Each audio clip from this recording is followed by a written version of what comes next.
मैं ये कह सकता हूँ कि चंद्रशेखर आज़ाद के बाद एक बिहार का जो लाल है, जो शेर है, वो गोल्डन दास है। वो गोल्डन दास जो किसी के बाप से भी नहीं डरता है। चाहे पुलिस प्रशासन हो, चाहे कोई भी दबंग हो, किसी भी तरीका का क्रिमिनल व्यक्ति हो, उसकी आंखों में आंखें डाल करके बात करने का काम करता है। उसका नाम है गोल्डन दास। तो जहाँ भी बीजेपी की सरकार है, जहाँ भी है, वहाँ पे दलित और मुस्लिम पे एट्रोसिटी जारी है।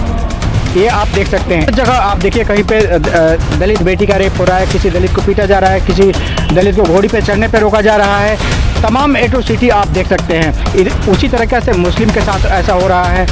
तो ये एक तरीके से हम कह सकते हैं कि एंटी दलित और एंटी मुस्लिम की सरकार केंद्र में हावी है।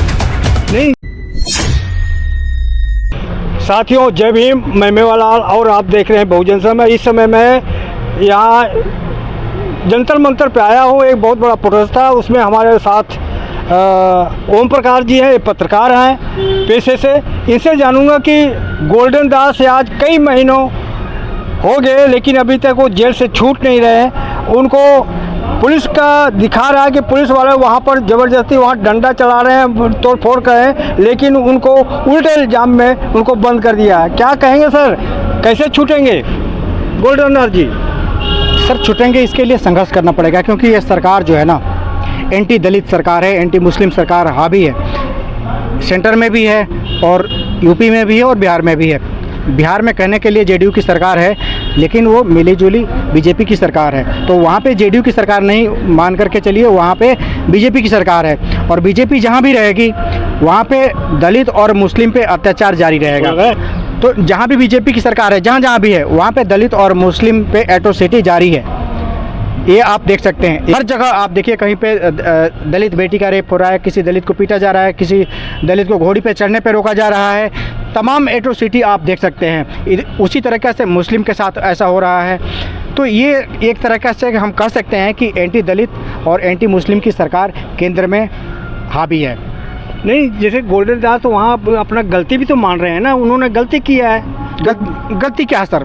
गलती वहाँ पे गलती क्या है? मान लो, मैं ये कह सकता हूँ कि चंद्रशेखर आज़ाद के बाद एक बिहार का जो लाल है, जो शेर है, वो गोल्डन दास है।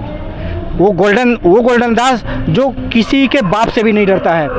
चाहे पुलिस प्रशासन हो, चाहे कोई भी दबंग हो, किसी भी तरीका का क्रिमिनल व्यक्ति हो, उसकी आंखों में आंखें डाल करके बात करने का काम करता है। उसका नाम है गोल्डन दास। तो क्या पुलिस वाले का मूर्ख है ये कहेंगे? पुलिस वाले हैं कौन? पुलिस वाले हमारे दादा तो नहीं है। पुलिस वाले कौन है? पुलिस किस लिए है? पुलिस हमारी सुरक्षा करने के लिए, हमें बात करेंगे कि नहीं हमें प्रोटेक्ट करने के लिए। अरे सर, जब हमारी बहन बेटियों का रेप हो जा रहा है, हमारे लोग जा करके वहाँ पे आरजू कर रहे हैं, पैर पकड़ रहे हैं कि भाई हमारा FIR कर दो। वहाँ पे FIR पुलिस नहीं कर रही है, शासन प्रशासन नहीं सुन रहा है। जब गोल्डन दास जाता है, भारी तादाद में लोगों को लेके जाता है, तब जाकर के पुलिस अपने कैबिन से बाहर आती है कि हाँ भाई क्या हुआ है। उसके बावजूद भी जो है घुमाया जाता है और FIR नहीं होता है। तो हमारे लोगों, हमारे जो दलित समाज के लोग, जो मुस्लिम समाज के लोग हैं, इन पे एट्रोसिटी भी हो, दमन, सुन लो, दमन भी हो, और दमन होने के बाद जो है FIR तक ना हो, और FIR कराने के लिए भी जद्दोजहद करनी पड़े, उसके लिए जुलूस निकालना पड़े, उसके लिए रैली करना पड़े। तो गोल्डन दास जाके पुलिस वाले सच्चों को पाठ पढ़ाएंगे कि भाई धारा ये है, कानून है, उनको पाठ पढ़ाएंगे? हम पब्लिक हैं, पुलिस नहीं सुनेगी तो पुलिस को सुनाने का काम भी ये पब्लिक ही करेगी। पुलिस हमारा जो है ना, कोई गुरु नहीं है, कोई भगवान नहीं है। पुलिस इसलिए है कि वो पब्लिक की रक्षा करे, पब्लिक की बात को सुने। कहीं पे एट्रोसिटी हो रही है, जाकर के उसका निराकरण करे। पुलिस का काम ये है। पुलिस हमारे ही जेब से हम जो टैक्स देते हैं, उसी टैक्स के पैसे से उनका परिवार चलता है, उनके बच्चे पढ़ते हैं, उनके घर में रोटी बनती है, और वो हमारी बात नहीं मानेंगे। तो यही काम करता है उस दलित समाज का बेटा गोल्डन दास, जाकर के अपनी बात को कहता है कि भाई हमारे समाज के साथ अन्याय हो रहा है, और इसका जो है FIR करना पड़ेगा आपको। तो क्योंकि ये कानून का राज है, संविधान का राज है। तो पुलिस भी तो कानून के दायरे में काम करती है ना? पुलिस कानून के दायरे में कहाँ काम करिए? पुलिस अगर कानून के दायरे में काम करती तो कहीं पे किसी दलित बेटी का रेप हो जा रहा है, तो जाकर के पुलिस का काम है कि जाकर के उसका मुआयना करे, जांच करे और FIR करे। पहला काम है उसका जाकर के FIR करे। पुलिस FIR नहीं करती है, 4 दिन 5 दिन 8 दिन 10 दिन जो है लोग थाने के चक्कर काटते हैं, उसके बाद भी FIR नहीं हो रहा है, तब जाकर के गोल्डन दास को जाना पड़ता है वहाँ पे। तो पब्लिक जाके कानून पढ़ाएगी पुलिस को? तो पब्लिक जाकर के कानून नहीं पढ़ाएगी ना, अगर पुलिस काम नहीं करेगी तो। और क्या ऑप्शन रह गया है? या तो भाई आपके पास क्या है, आपको हम मार भी रहे हैं और आपका FIR भी नहीं हो रहा है, तो आपका कोई सुन भी नहीं रहा है, तो क्या करेंगे आप? तो फांसी लगा लेंगे। तो आपको लग रहा है कि जो गोल्डन दास को बंद किया गया कानून के दायरे में नहीं बंद है? देखो कानून, अगर मान लो क्या उसने जाकर के पुलिस की वर्दी फाड़ी है, उसने जाकर के यही तो बोला है कि भाई हमारी बेटी का, हमारी बहन बेटियों का जो के साथ अन्याय हुआ है, आपने अभी तक FIR क्यों नहीं किया है? जो तोड़फोड़ किया वहाँ पे, तोड़फोड़ किसने किया?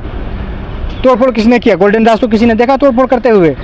हो सकता है कि कोई बाहरी वाला आकर के जो है उसमें शामिल हो गया और वो तोड़फोड़ करके चला गया, और इसको फंसाने के लिए ये भी तो साजिश हो सकती है। ये तो जांच का विषय है। तो क्या चाहते हो, कैसे छूटेंगे वो? नहीं छूटेंगे, छूटने का एक प्रोसेस है कि भाई बेल होता है, आदमी छूटता है, उसके प्रोसेस हैं। उतनी गहराई तक मैं नहीं जाना चाहता हूँ, उसका प्रोसेस है। छूटेंगे। निर्दोष व्यक्ति है, वो अपने लिए लड़ाई नहीं लड़ रहा है, वो समाज के लिए लड़ाई लड़ रहा है कि भाई आज आप ये देखिए कि चाहे यूपी हो, चाहे बिहार हो, चाहे राजस्थान हो, चाहे पूरे देश को लगा लीजिए कि दलितों पे जो अत्याचार है वो रुकने का नाम नहीं ले रहा है। क्यों? अच्छा एक बताइए, और बिहार में कभी दलितों को घर जला दिया गया है, और जबकि बंगाल में कांड होता है तो बीजेपी उसको मुद्दा बनाती है कि देखो हिंदुओं के साथ क्या हो रहा है, लेकिन वहाँ जब एक दलित के साथ ये बलात्कार होता है, वहाँ घर जला दिया था, इसका कोई मुद्दा नहीं बना रहा है? हाँ मैं बता रहा हूँ, क्योंकि वहाँ पे बीजेपी की सरकार है। हाँ। बिहार में बीजेपी की सरकार है और लॉ एंड ऑर्डर वहाँ के बीजेपी के हाथ में है, तो बीजेपी वहाँ पे फेलोर है। 80 घर जला दिया जाता है, बीजेपी के नेताओं के कान पे जूं तक नहीं रेंगते हैं, तो बीजेपी अपना फेलोर क्यों दिखाएगी? तो क्या अब जंगल राज नहीं है? पहले कर रहे हैं कि जंगल राज होता जब लालू का राज। जंगल राज अब है, जंगल राज पहले नहीं था। लालू यादव जब थे तो लालू यादव ने क्या किया था, लोगों को बोलना सिखाया, लोगों को पढ़ना सिखाया, लोगों को खाट पे बैठना सिखाया।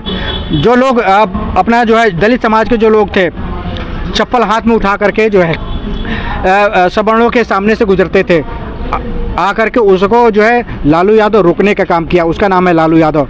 वो जंगल राज। लेकिन ये विरोधी जो है, देखो चाणक्य नीति ये कहता है, बीजेपी चाणक्य नीति अपनाती है। चाणक्य नीति क्या है कि अगर तुम अपने दुश्मन से ना जीत सको तो उसका चरित्र हनन कर दो, और चाणक्य नीति बीजेपी अपनाती है। तो अगर लालू यादव से बीजेपी नहीं जीत सकती है, कांग्रेस नहीं जीत सकती है, तो उसका चरित्र हनन करती है। किसी भी दलित नेता को देख लो, आज का क्या है सिचुएशन कि कोई भी बहुजन नेता है, चाहे स्टालिन हो, चाहे लालू यादव हो, चाहे चंद्रशेखर हो, चाहे वहाँ पे सोरेन हो, चाहे अरविंद केजरीवाल को सोचो, ये भी तो सवर्ण ही है। लेकिन जो दलित जितने भी नेता हैं जो उभर के आ रहे हैं, जो अपने समाज की बातें कर रहे हैं, उनको ये बीजेपी क्या कर रही है, उनसे अगर जीत नहीं पा रही है तो उसका चरित्र हनन कर रही है ना। ये चाणक्य नीति है। कर रहे हैं भाई चरित्र हनन कर देंगे तो वो समाज में उसका नाम खराब हो जाएगा, नाम खराब हो जाएगा तो ऑटोमेटिक वोट नहीं मिलेगा, तो हार जाएगा। यही होता है चरित्र हनन। तो क्या करना चाहिए हमारे समाज, जो बहुजन समाज है, इस चरित्र हनन जो होता है तो कैसे सावधान? नहीं, समाज देखो धीरे धीरे समाज को जागरूक करने की जरूरत है। चंद्रशेखर आजाद है, मायावती जी हैं, तमाम नेता हैं जो कि समाज को जागरूक कर रहे हैं। धीरे धीरे जागरूकता धीरे धीरे आती है। इतनी जल्दी आप चाहोगे कि जागरूकता आ जाएगी तो इतना संभव नहीं है। पहले कभी कोई, आपने देखा होगा, नास्तिकवाद की कोई बात नहीं करता था। आज नास्तिकवाद के लिए यहाँ पे रैलियाँ निकलती है ना, नास्तिकों का मीटिंग होता है, सेमिनार हो रहे हैं। तो जागरूकता आ रही है कि नहीं आ रही है? आ रही है ना, धीरे धीरे आएगी, तो आएगा जरूर जी। तो धन्यवाद, आपसे मिलकर बहुत अच्छा लगा। Thank you. तो ये थे ओम प्रकाश जी। आप कैसे लगा इनका बातचीत और हमारा प्रयास, आप कमेंट बॉक्स में जरूर लिखें, और आप जहाँ से देख रहे हैं कमेंट में लिखें कि आप कहाँ देख रहे हैं। धन्यवाद। जय